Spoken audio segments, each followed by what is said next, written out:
Okay, welcome to the channel, everyone. Today I want to talk about a couple of events through the history of the US dollar that changed what the dollar means. So we're going to go from the Revolutionary War all the way to today and track how the US dollar has changed, not only in its form, but in its function and kind of what backs it and what it means to people and how it works. And I have three bonuses at the end for you, which I'll go over at the end of the video. So around the time of the American Revolutionary War began in 1776, the dollar actually meant the Spanish dollar, which was one of the most circulated coins in the colonies at that time. So back then, it was mostly European coins which were used as the mediums of exchange. When the colonies decided to set off on their own, the Continental Congress began selling these bills of credit basically to fund the war. So they would sell this bill of credit, this continental currency, which was shortened to just the Continental, and they would sell it to people for gold and silver and Spanish dollars and European coins. And then people would get these pieces of currency in return, these pieces of paper, and those started to circulate the same way that the coins did as currency. Unfortunately, they lost most of their value by the end of the war because the government spent all that money on financing the war. So I have some examples over here of continental currency, of these coins and these bills that they would sell. The coins were made of cheap base metals with their face value set much higher. So one of these coins might be made of pewter and brass and be worth 1 cent, but they traded at $1, and the government would essentially pay people using these currencies at the value of $1 per coin, even though the actual metals were only worth 1 cent, similar to how currencies work today. So that changed after the Revolutionary War ended and the US became its own country. The Coinage Act of 1792 established gold and silver as standards for coinage. So at that point, there were smaller and larger denomination coins. The smaller denomination coins were minted from silver, larger denominations from gold. So they had similar coins to what we have today. There was no paper currency in circulation, it was only coins. This is because after the Revolutionary War, when people saw these continentals, this paper currency, just become completely worthless because the US government essentially printed too many of them and the promises behind them weren't carried through.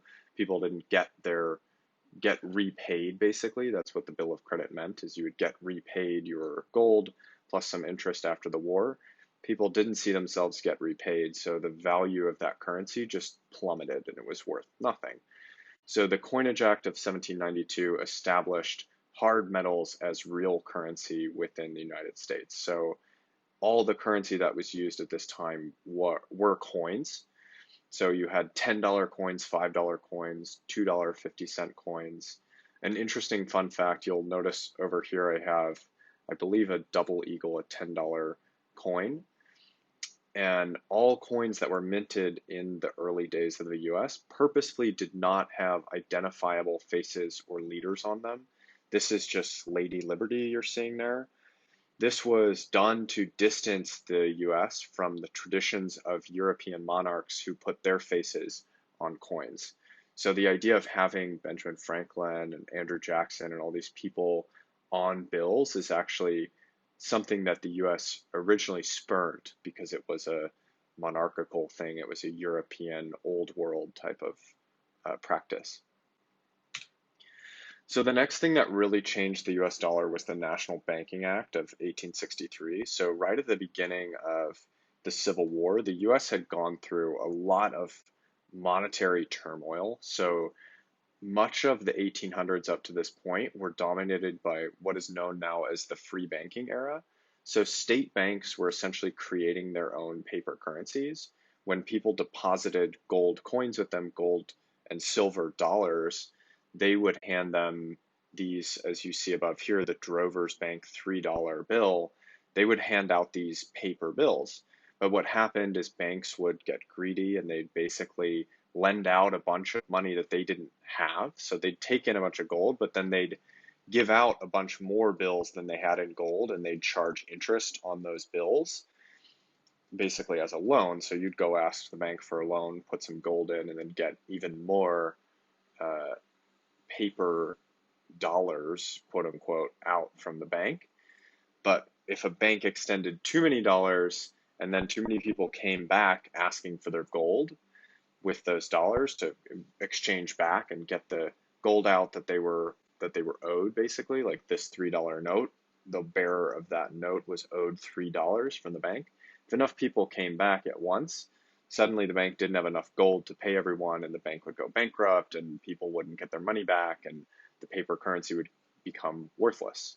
So this law basically put together a federal office that was created to mandate a single type of note that was used with some anti-counterfeiting, and regulated all of these state banks that originally were just kind of following their own random business practices to create bills. These greenbacks, though, were also used by the Union to pay for the Civil War in much the same way that the Continental was used by the colonies to fund the Revolutionary War. So this created a paper currency that, again, was not backed by gold and silver, or not fully backed by gold and silver. So greenbacks were actually not backed at all by gold and silver. They were backed by the faith in the government. So you were basically extending the government your shit. Okay, cut this point out.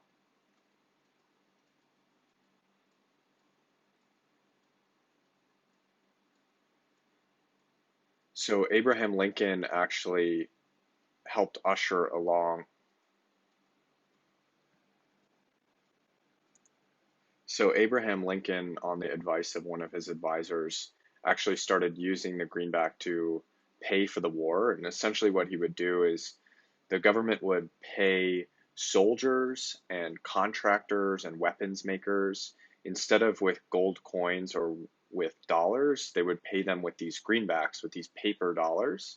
And then the hope was someday you'd be able to get your gold back from the government, because that $1, when they say $1 on these pieces of paper, they're not actually saying what you're holding, this piece of paper, is a dollar.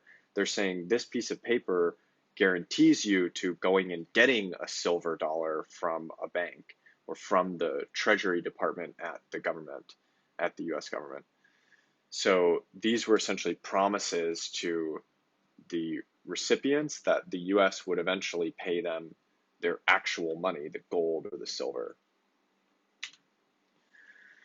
The Coinage Act of 1873 removed silver from the picture. So essentially what happened was a lot of silver was discovered in the US, and it was debasing the value of silver. So people would take that silver, they would go to the mint, and the mint was legally obligated, the US mint, to make coins from raw silver. So these silver miners would go and bring their silver, which, because there was so much silver being produced, the silver was actually worth less in raw form than it was worth in coins by a large margin. So people could make money literally by going to the mint and having the mint for free, just converting their silver into coins, because the coins had a face value that was much higher than their raw silver at that point. So by removing silver and silver dollars and silver small coins from circulation, from the monetary system, it hurt people in proportion to their level of debt. So people who were very much in debt liked having this cheap silver because they could acquire silver for cheap, change it into coins, and pay off their debts, which were usually at a fixed rate. So, you borrowed $100 5 years ago, you now owe $100 back, but it's become a lot cheaper in that time to go get $100 worth of raw silver and have the mint convert it. So it reduced the currency supply. It made all currency that was in existence more valuable because it removed the silver ones. So all the gold ones became much more valuable, and that generally hurts people who are in debt. The Federal Reserve Act of 1913 was a huge change in the monetary system in the US. It basically ushered in this era of paper money replacing coins and hard money. So this was the beginning of what we call central banking now in the United States. Central banks had existed in Europe, and the US modeled its system on what Europe had. So the central bank that was created was called and is called the Federal Reserve, and it has the right to create currency and use it to buy US government debt. So this sounds very technical, and it is, but really what is happening is the Federal Reserve is creating money out of thin air and pushing it into circulation. And thus, just the same way that silver increased the value, removing silver increased the value of all existing coins that were still in circulation. Printing more paper decreases the value of all the other paper and coins that are in circulation. So paper dollars from the Fed are circulated. The problem is because these are not backed by gold and silver or some sort of hard asset, they are just claims on gold coin dollars and claims on government debt, basically. So each dollar that's produced by the Federal Reserve, each of these paper dollars, is just a claim on a US government debt, really. It is one-to-one with a piece of debt. So it really only represents claims on gold coin dollars that are owned by the United States Treasury. And you'll see on the bill here, the $500 bill, notice how it says will pay to the bearer on demand right underneath the big United States of America banner in the center. This is the promise by the Federal Treasury to give the bearer of this note $500 in coinage, in gold coins.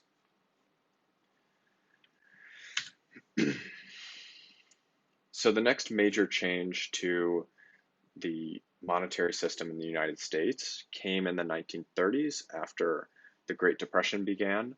And I kind of lumped two things that happened in the early 1930s into this slide. They are Executive Order 6102 and the Gold Reserve Act. So under FDR, what happened was to save the government from financial distress, because the government was having to bail out all of these people basically that were struggling, all these banks that were struggling, and the entire economy was struggling. FDR literally seized gold from citizens at below what the market value was. So what FDR did is put up a poster just like this all around the country that said the president is ordering everyone to deliver all of their gold coins, gold bullion, gold certificates, basically all their money, and deliver that to a Federal Reserve Bank. And then what the Federal Reserve Bank did is gave them paper in return. Said, here are a bunch of paper dollars, but we're taking your gold. What happened, unfortunately, after the Gold Reserve Act, the original sale of that gold to the Federal Reserve, when people came to deliver their gold, they were delivered $20 20 paper dollars per dollar of gold that they had, per dollar coin or whatever of gold that they had. What FDR did was he then revalued the dollar at $35 per ounce of gold. Shit, I gotta go back and fix that.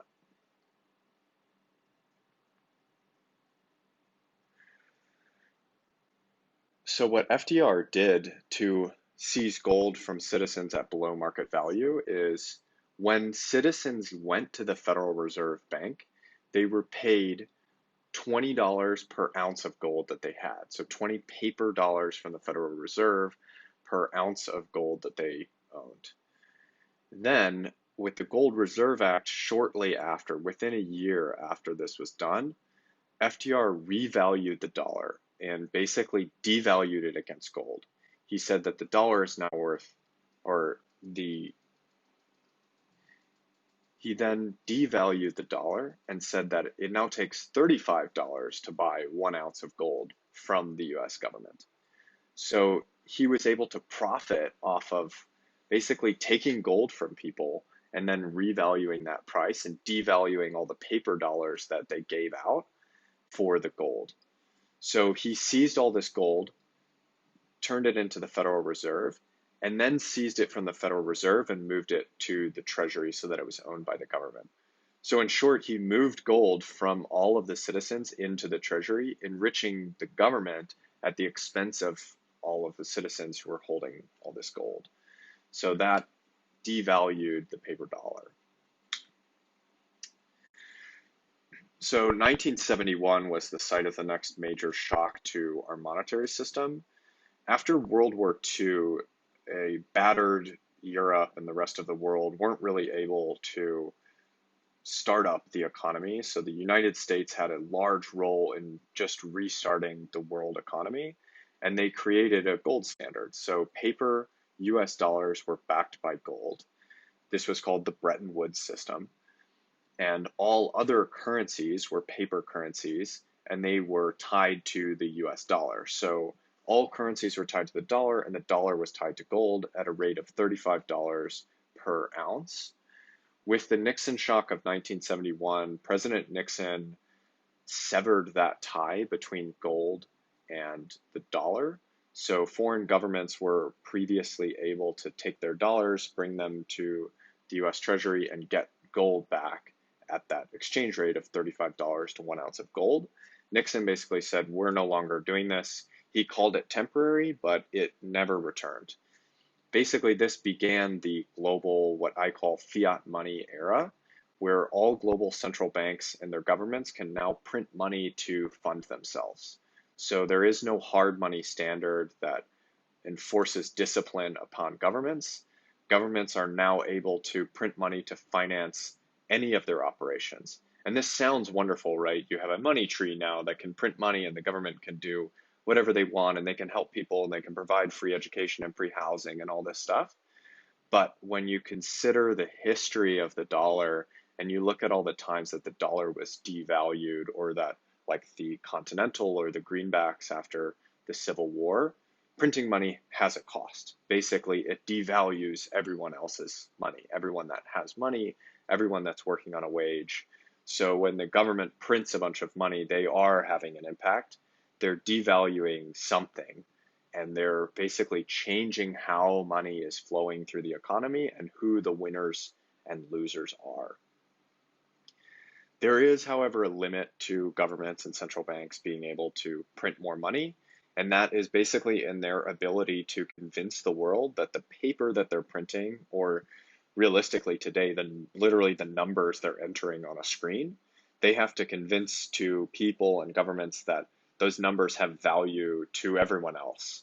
And often this is unfortunately done by coercion and force, or the threat of force by the existence of a large and imposing military. Basically, if you're able to say that we will sanction you, or we will invade you, or we will have some negative impact on you, your regime, your people, your government, then you will kind of fall in line and believe the things that we tell you, use our money. And this is really what the US has been living off of for a long time.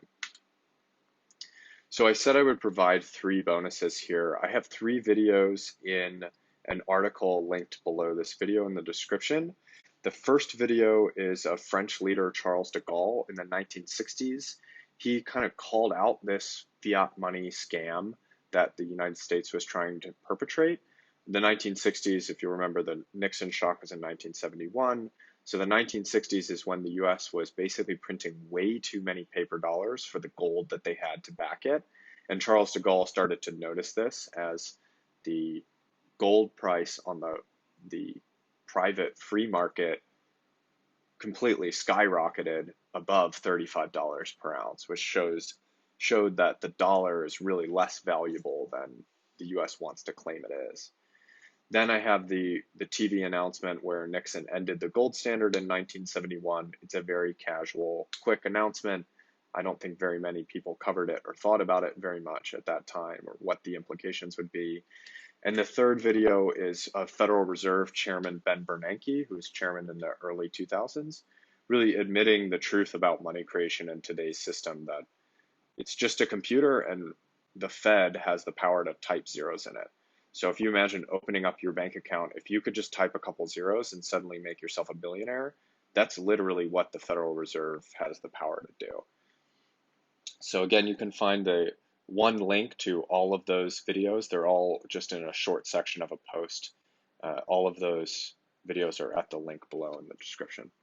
So thanks, guys. Hope you enjoy the rest of the content I'll be putting out soon.